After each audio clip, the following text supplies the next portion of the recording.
ba pare teg ko fañ tegoon Seydi Hadji Malick loolu fayda la ak xam li nga donn moo tax sëñ Babacar Sy bi bàyyam di génn àddina ndaw la fanweeri at ak juróom-ñaar 37 ans la mu toog juróom-ñetti at am 45 ans woote première ziar général ni ku yaakaar Alaaji Malick tey taalibe Cheikh fekk ba Tiwaawan mais xool sëñ Babacar Sy éloquence bi mu indi dañuy waaye nag kaay leen ma fesal leen liggéeyu Maodo ci yii leen ko tënk sama baay nee na seen diine seen tariixa seen métier seen daayira seen yoonu Tiwaawan bu leen ko fooye ku ci sax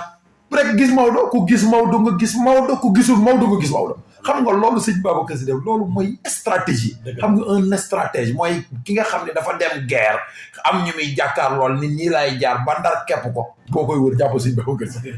moo tax phénomène la dëgg la wallaay 93 ans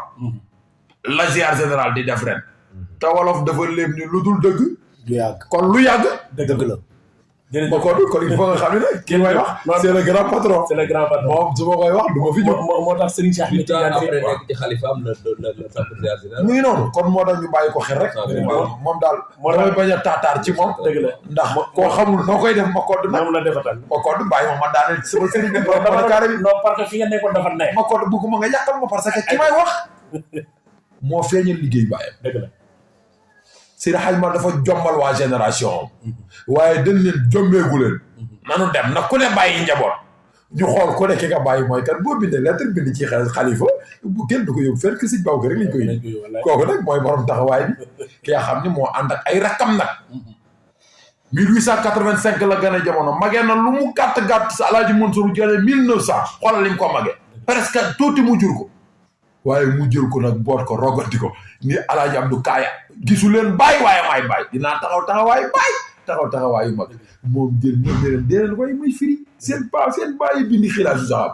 fi yonent bi tàmbalee ci leer bu fi ñu ko dugalee bàmmeel keneen bindu ko waaye leen ko ma firi ko sëñ Babacar kenn du moom moo tax ñu ngi wax ñëpp sëñ Babacar Sy di waxtaan Alaaji Abdou di way Alaaji Abdou di way sëñ Babacar Sy di waxtaan waaye nag bis bi nag benn bis rek la ziar général du ziaru muxtafina dëgg la du ziaru murtachidina du ziaru mutamassikina ziar général la képp ku bokk ci tarixa bi sa ziar ngi noonu ci la sëñ Babacar noonu nañ jaayante waat nag kaay leen yéen na gars yi dëgëralaat parce que ñoom alaaj ma ngi yeeslu ma yeeslu jamu ko du yeeslu sëriñ tey yeeslu mbokk yëpp yeeslu ñu ànd ak Seydi Hadji Malick nga xam ne du borom parasol bi nga xam ne du ragal tàngaay junji la moo fi bàyyi doom ju baax bàyyi fi doom ju yiw bàyyi fi doom ju baax bàyyi fi doom ju tàgg bàyyi fi ko am personnalité ki doxal tarixa bi ba kenn yemuñ mooy borom bolekaar yi jërëjëf Pa Moussa loolu am na solo moo tax Serigne Cheikh Kell bu Seydi Aboubacar génnee àdduna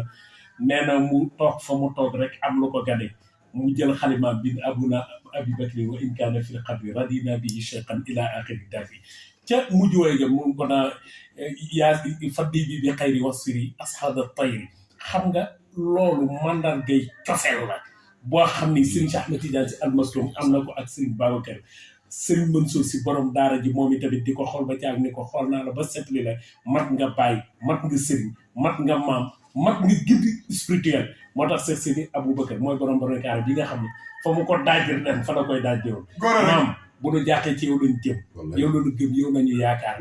loo am moom lañu bëgg loo amul boo ko tey jox na ko moo tax kilifa gu mag seedal ko ci réew mi ni ko seen naa ñëpp ca naajo waaye Babacar maa ngi leen seen ca kër ga ëllëg loo am yàlla na nit si mu ne ko barakallah moo koy ak xaritu auditeurs yi Serigne Cheikh Tidiane Sy bi ne ko ndax Serigne Babacar Sy ku baax la wala ku bon la gën leen baax ak bon yàllaa ko xam waaye maa ngi leen di seede yéen réew ku honnête la ku sérieux